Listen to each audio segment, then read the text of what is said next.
ക്രിക്കറ്റിന്റെ പുതിയൊരു അപ്ഡേറ്റുമായി soccer talk വീണ്ടും വന്നിരിക്കുകയാണ്. IPLന്റെ ഫൈനൽ വേദിക്ക് ഇന്ന് കൊടിയേറുകയാണ്. ഇന്ന് രാത്രി 7:30 കൊൽക്കത്ത നൈറ്റ് റൈഡേഴ്സും സൺറൈസേഴ്സ് ഹൈദരാബാദും തമ്മിലാണ് പോരാട്ടം. ചെന്നൈയിലെ MA ചിദംബരം സ്റ്റേഡിയത്തിൽ വെച്ചാണ് മത്സരം നടക്കുക. നമുക്കറിയാം, ഈ സീസണിലെ 1ാം സ്ഥാനക്കാരും 2ാം സ്ഥാനക്കാരും പോയിന്റ് ടേബിളിൽ സൺറൈസേഴ്സും കൊൽക്കത്തയും തന്നെയാണ്. എന്നാൽ അവസാന അംഗത്തിനെത്തുമ്പോഴും അവർ രണ്ടുപേരുമാണുള്ളത്. 1ഉം 2ഉം സ്ഥാനക്കാർ ഏറ്റുമുട്ടിയ ആദ്യ ക്വാളിഫയർ മത്സരത്തിൽ സൺറൈസേഴ്സ് ഹൈദരാബാദിനെ തോൽപ്പിച്ച് കൊൽക്കത്ത നൈറ്റ് റൈഡേഴ്സ് ഫൈനലിലേക്ക് കടക്കുകയായിരുന്നു. എന്നാൽ എലിമിനേറ്ററിൽ രാജസ്ഥാൻ റോയൽസും റോയൽ ചലഞ്ചേഴ്സ് ബാംഗ്ലൂരും തമ്മിൽ ഏറ്റുമുട്ടിയപ്പോൾ രാജസ്ഥാനായിരുന്നു വിജയം. RCBക്ക് പുറത്തോട്ട് വഴിയൊരുക്കിയ മത്സരം. എന്നാൽ രാജസ്ഥാൻ കടന്നില്ല. സൺറൈസേഴ്സിനെ നേരിടേണ്ടതുണ്ട്. പക്ഷേ 2ാം ക്വാളിഫയർ മത്സരത്തിനെത്തുമ്പോൾ സൺറൈസേഴ്സ് ഒരുങ്ങി തന്നെയായിരുന്നു വന്നത്.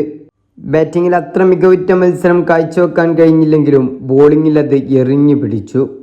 രാജസ്ഥാനെ തോൽപ്പിച്ച് സൺറൈസേഴ്സും ഫൈനലിൽ. ഇന്നറിയാം ആരാണ് രാജാവെന്ന്.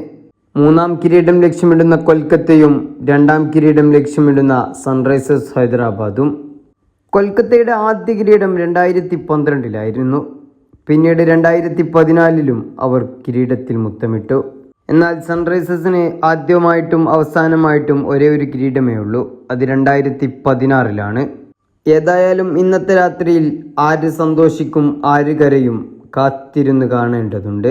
ആവേശത്തോടെ കാത്തിരിക്കാം ഇന്നത്തെ ഫൈനലിനായി.